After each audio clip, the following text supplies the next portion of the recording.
Contrary to popular belief, Snape is not a vampire.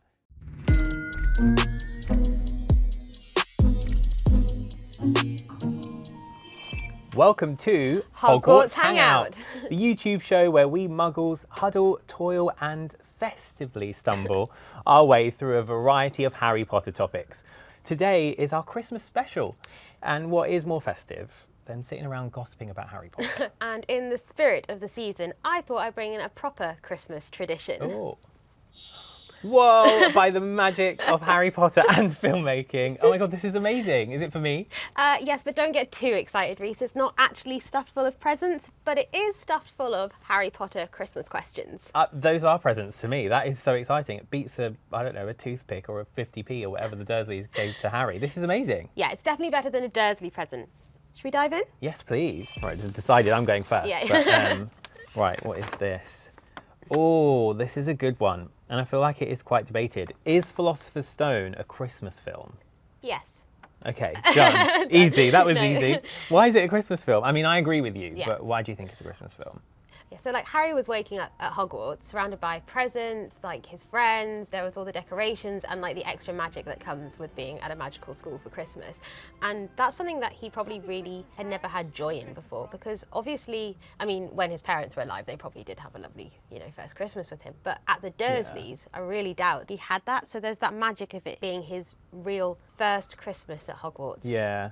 If I'm thinking Philosopher's Stones, those Christmas scenes come to mind for some reason almost first. But then I also just think there are so many films on the Christmas film list that are very debated. Like, why are they a Christmas film? And I just think a big factor for it is, do you watch this film at Christmas a lot? Like, there are so many that don't even have an element of Christmas, which obviously Philosopher's Stone does, but you watch it at Christmas. And I think that's why it's a Christmas film for me. It's the one that I'm going to stick on the most at Christmas time. It's on those lists that I put together of films to watch in December. Like, it's just there. No, definitely. And I think actually saying that, for me, Philosopher's Stone really is the Christmas one of the Harry Potter ones. The rest of them, not so much. Prisoner of Azkaban being the Halloween movie. Yeah, the Halloween movie. Like, that's one I'd always watched in October. And Philosopher's Stone, that's my December pick. Like I was saying, if I'm thinking Philosopher's Stone, I'm thinking Hagrid dragging the trees in the snow, and that jaunty, bouncy music. I feel like the John Williams score has to be mentioned as well, again, for Christmas movie. That's the scene that I imagine, but you're right, when I'm thinking Prisoner of Azkaban, I'm thinking rain, clouds, darkness, double, toil and trouble, literally being the tagline. That's Halloween immediately, the first scene I associate with it. Yeah. But Philosopher's Stone is absolutely Christmas.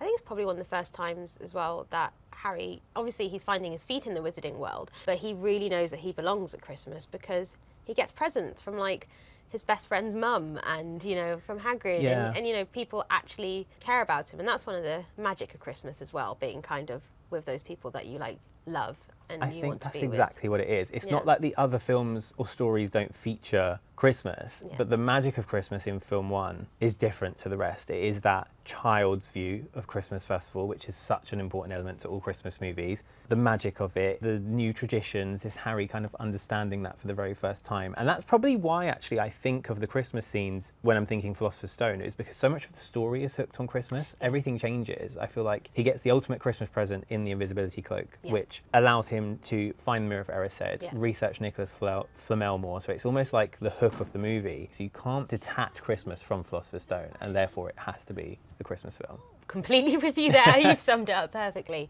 Yeah, it's definitely, out of all the Harry Potter films, it's definitely the Christmas film. Even without the context of Harry Potter, it would be a rather Christmassy film too. I think it just stands out as one that people rewatch every year. Yeah, it's just a compulsion. I put on this jumper today and I wanted to watch Philosopher's Stone. I know. It's just that time of year. Exactly. Ooh. Hogwarts is the best place to spend Christmas. Do you agree? I think I would go home. I would enjoy the castle and the lead up to it, but I feel like I'd have to go home. I think I'd be inclined to agree. I think I would want to go home as well. I think as well, if you think about Christmas like as a season, rather than the one day, you could enjoy the run up to it, enjoy all the decorations and all of that, and then go home and spend it with your family. It's also quite lonely, I feel like. Like, I always think about the Prisoner of Azkaban Christmas. Oh, yeah. And the whole, we know that there are only 13 of them at dinner because Trelawney has her, cursed 13 at dinner moment. And that just sounds like a really quite in the big old great hall, and you're just on this little table of 13. and it just feels a bit lonely. If it was the year of the Yule Ball, Yeah. I would probably be inclined to stay. I don't think we should, gloss over the fact, though, that the point that Harry obviously stays is he doesn't have that family to go back to. So I'm saying I would personally want to be with my family, but it is so great that there is that chance for your Harrys, for your Tom Riddles even, who don't have anywhere to go back to enjoy, Christmas with their found family at Hogwarts. Because if you look at like Hermione and Ron, like you said, they both quite often stay to be with Harry, even though they've got like, loving families that they could go home to. And I think that just really speaks to like that friendship and that importance of like kind of those strong bonds that you all have. And I think that if I had a friend who was in a similar situation to Harry, maybe I'd be more convinced to stay. But at the same time, I think I would be angling for an invite to the Burrow, because I think that would be a really fun Christmas. It would be. It's interesting you mentioned Hermione, though. This kind of has bothered me on recent rereads. Ron, obviously, we've got these, his parents are travelling sometimes to see Bill and Charlie abroad, and it makes sense for him to stay at Hogwarts, and then he's going to be with Harry, which is a nice bonus. But Hermione, she leaves her family quite a lot. I can never get over that she just abandons the ski trip. Ski trips are expensive. Exactly. So expensive. And she's just like, oh no, I didn't fancy skiing. My poor parents have just headed off to the slopes themselves and I've come to Grimmauld Place. So sometimes I feel like, But then again, I think that's also maybe slightly because, obviously being a Muggle-born, she has Muggle parents who don't know anything about the wizarding world. So there's almost like she's got two different lives. And there's that disconnect between her Muggle life and her Muggle parents. And then her wizarding, her life as a witch at Hogwarts. And I guess maybe going home for Christmas and being with them, they might not even really get what she's been up to in that first term, and I sometimes even wonder how much they know that she's like gone around saving the world and everything like that. So what do they talk about? It must be so odd, and she's the only child as well. But I do have like a question for you though. If you had to pick Hogwarts or the Burrow? Oh, the Burrow. I think it goes back to what I was saying. It's all about family, and there is the option to go to the Burrow. I think he prefers it in a way, because Christmases at Hogwarts do get a bit lonely, and as soon as he has that family that he can enjoy the family Christmas, the traditional family Christmas, he does opt for the Burrow, and I think that would be me. I would be in the cramped, like I was saying, 13 to dinner sounds like a lot for Christmas, but not in a huge great hall. But in the Burrow, 7 Weasleys and however many guests in the cramped Burrow, like that's Christmas to me. Right. Okay. So, is Harry a terrible gift giver? I'm just going to keep saying these one-word answers, but yes, no. I always think this. Again, it's one that every time I reread them, I think about it a bit more. Maybe, again, with that adult point of view where I notice these things a bit more. I notice kind of etiquette, and I notice like where he might have missed returning the favour sometimes. He's a great gift receiver. Yeah. I think there's no doubt about that. He gets some absolutely amazing presents, but he just doesn't always reciprocate. I think, not to completely excuse him, but I think maybe we need to think about it in the context of what he has known presents to be like growing up. Like, the Dursleys giving him an old pair of Uncle Vernon's socks or 50p or a toothpick, for his birthday or Christmas. He's never actually had that experience of the kind of joy between giving presents, receiving presents and all of that kind of stuff. So when he does get to Hogwarts, he's a bit on the back foot. Yeah. But then as you get into the stories, that becomes less of an excuse because, like you said, he gets loads of lovely presents. I mean, even in his first year, the Mrs. Weasley, someone he met briefly on a train platform, knows that he's important enough to Ron already, and to make him a handmade knitted jumper. Yeah, iconic Weasley jumper, and that's like not to be sniffed at. Ultimate Christmas present. I'm thinking Hermione is a great gift giver. Right from that very first Christmas, she's giving her best friends presents. Well, yeah, Hermione's just the best at everything, we know that.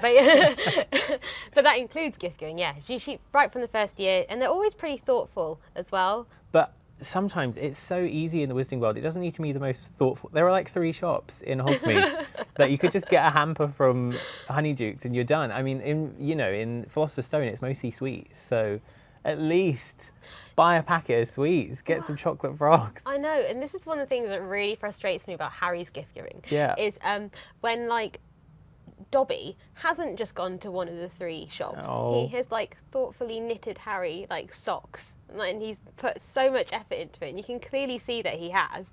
And then he gives it to Harry, and Harry's like, here's a pair of Uncle Vernon's old socks for you. Yeah, that always makes me so sad. It's so last minute. Exactly. It just makes it, yeah, it's so last minute. He hasn't even put any thought behind it. And I know that it meant so much to Dobby. And actually, thinking about, you know, when they would buy their Christmas presents, I think really that from third year, Ron and Hermione don't really have any excuse because they can go to Hogsmeade on the weekends. Yeah, I guess. And Harry does go to Hogsmeade as well. So, you know, not allowed to, but he still could have got on and done it then. But again, Harry and Ron don't really seem to do it until, like you said, their 5th year. Yeah. And then I think also as well, some of the choices that they then do make are pretty random or hold a lot of meaning, actually. I'd say the perfume that Ron gave Hermione will always go down as one of my favourite gifts that he got. That's such a sweet one. Yeah, because clearly that's him trying to find something for the girl he likes. Doesn't know how to say it, doesn't know how to... Yeah, it's almost at once cliche, but also it's really sweet and thoughtful. Like, you can tell what he was going for. And actually, to be fair to Harry, he's not generous. Like, throughout the story. He's not generous. He's not generous. He is generous. Yeah. Yeah. So he gets them the omnioculars at the Quidditch World Cup. Yeah. And he wouldn't. He's not stingy. He's not a stingy person. But I just don't think he doesn't think. Maybe it's not. Yeah. It's not a question of generosity. He just. How could you forget Christmas every year? There's all these excuses that you can make for him, but I do feel that he probably should have got with the program a bit quicker. And he could have done that. I guess he had other things on his mind. I mean, yeah, I know he's busy fighting Voldemort and saving the world, but there's always time to go and buy Dobby a pair of socks. I did have a thought about when you can do your Christmas shopping, though, because, you know, much like we've got online shopping, they've got owl order shopping. This is true. Yeah, and didn't Hermione get Harry... Arguably even better delivery times. Exactly, and much cuter as well. But didn't Hermione get Harry that broomstick servicing kit, you know, from an owl delivery service? And absolutely. Yeah, I don't know how I got into this defending Harry situation. This is the Wizarding World. There is magic. I'm sorry, maybe you don't need to wait for your permission slip to walk all the way to Hogsmeade to do some Christmas shopping. There are owls. Exactly. I do love picking them. Yeah. And I love being asked them as well, though. I'm ready. Right, okay. Okay, this is a good one.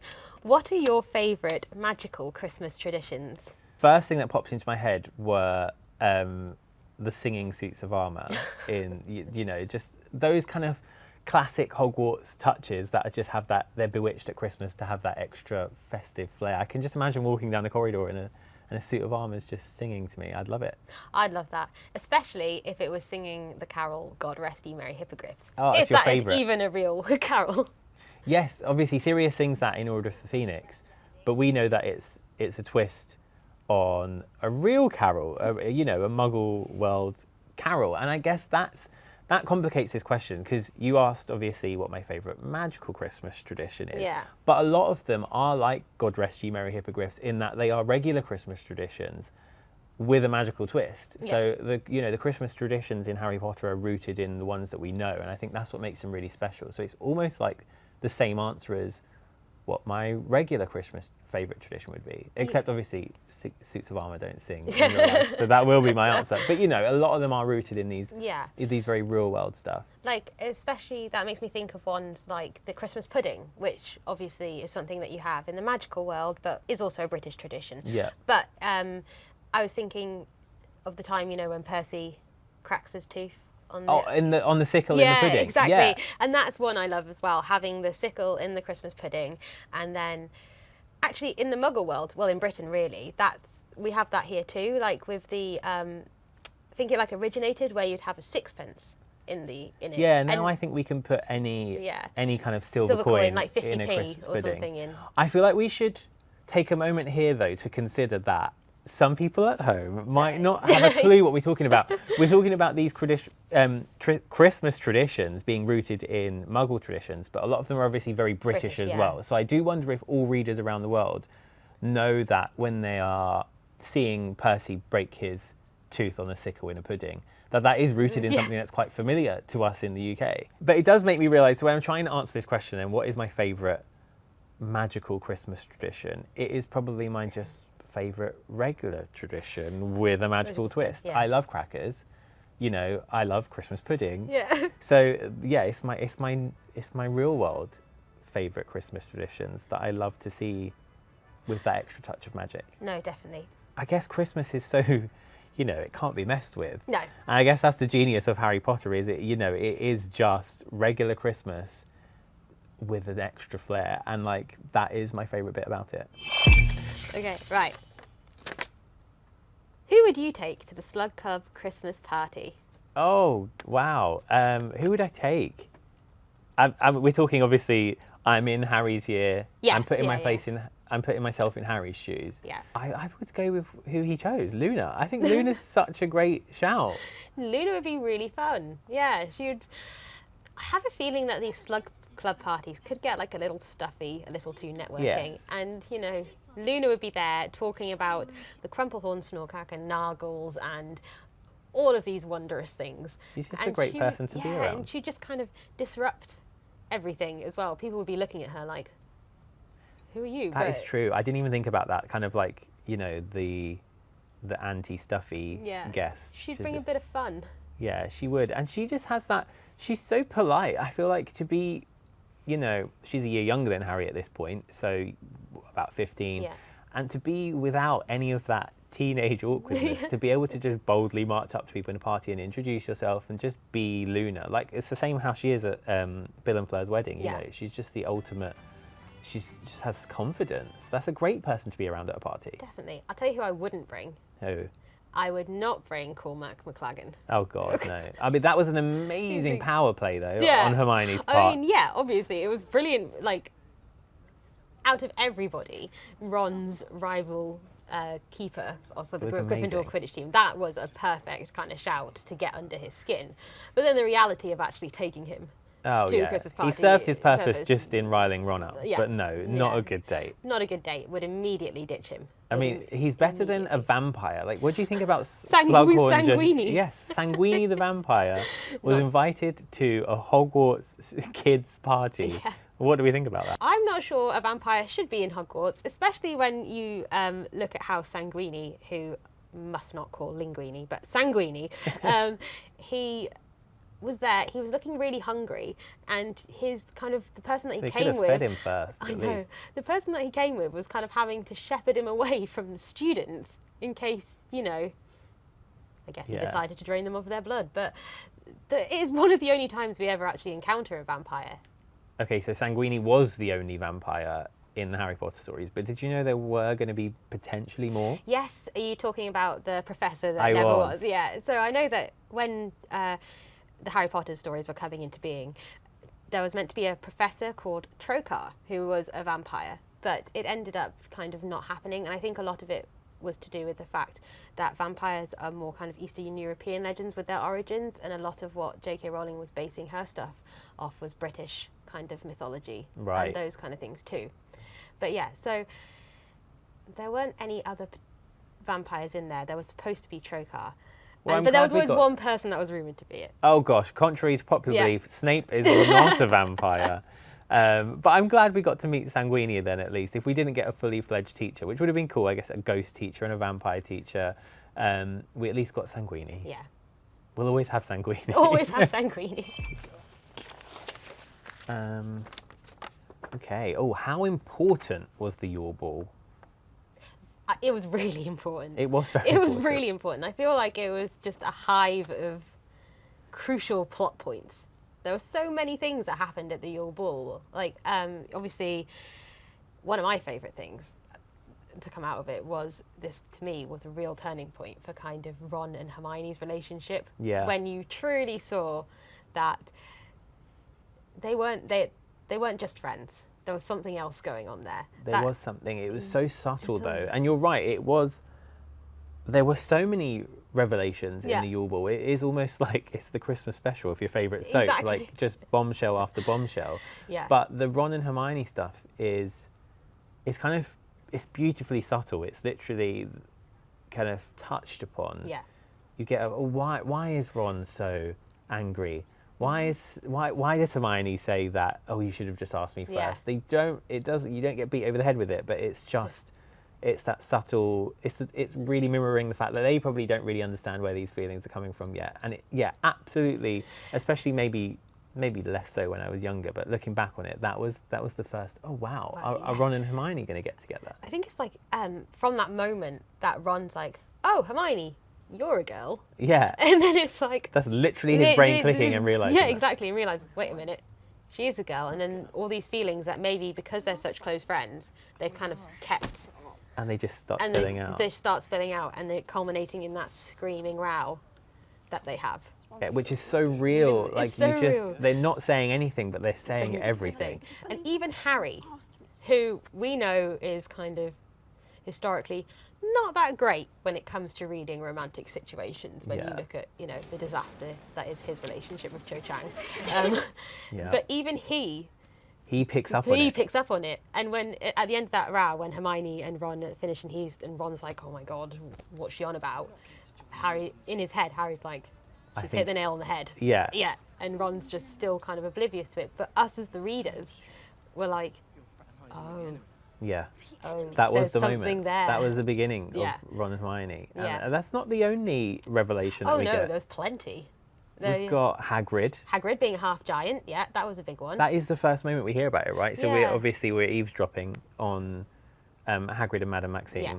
And that's a really interesting one, I think, because obviously Hagrid's always kind of been there as this really larger than life figure. And obviously we've all probably assumed that something magical had, something to do with that.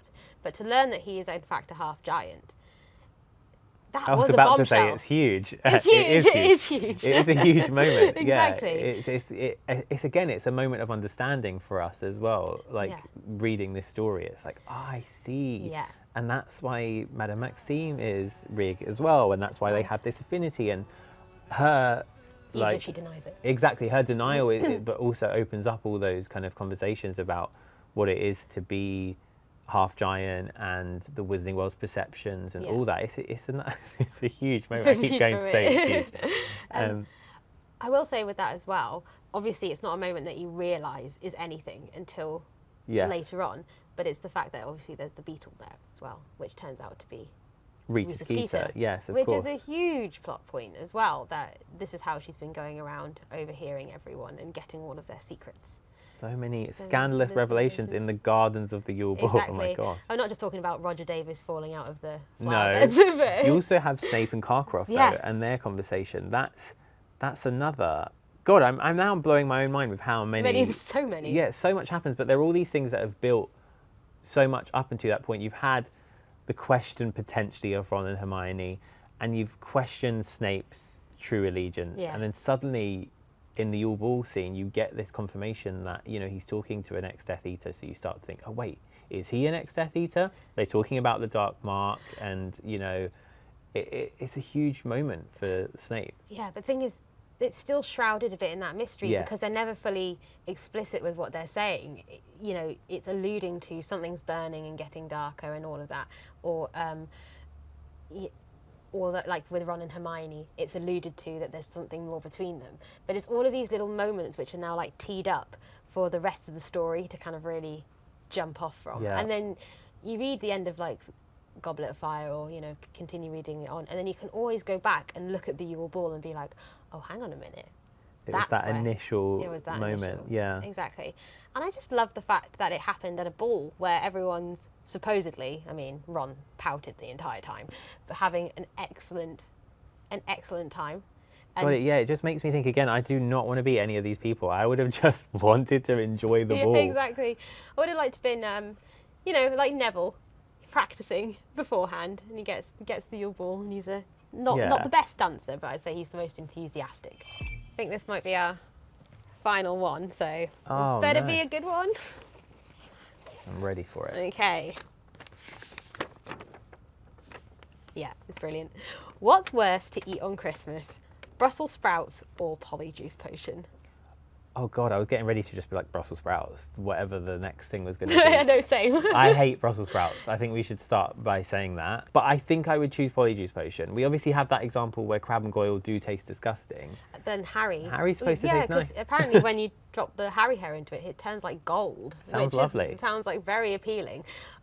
Also, would not want to have the fate of Hermione and turn into that kind of cat-like I thought you loved monstrosity. cats. I do love cats, but I don't want to be half a cat, half a cat. whatever it was. Yeah.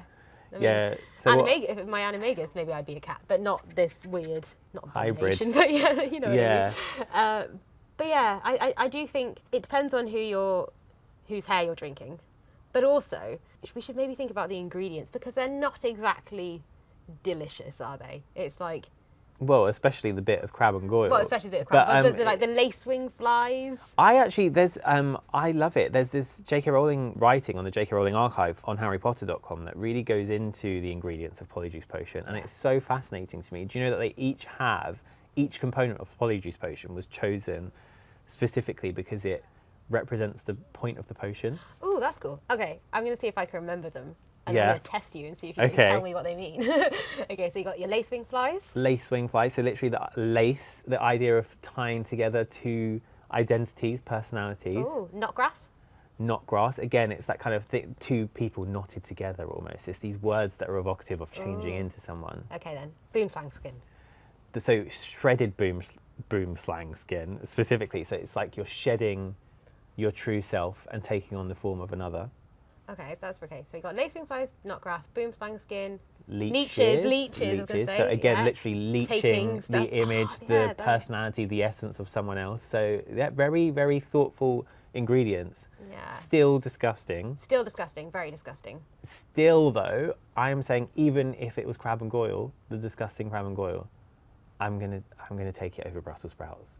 So there you have it, a lovely wizarding Christmas chat. Definitely more fun than arguing with your family over the last roast potato.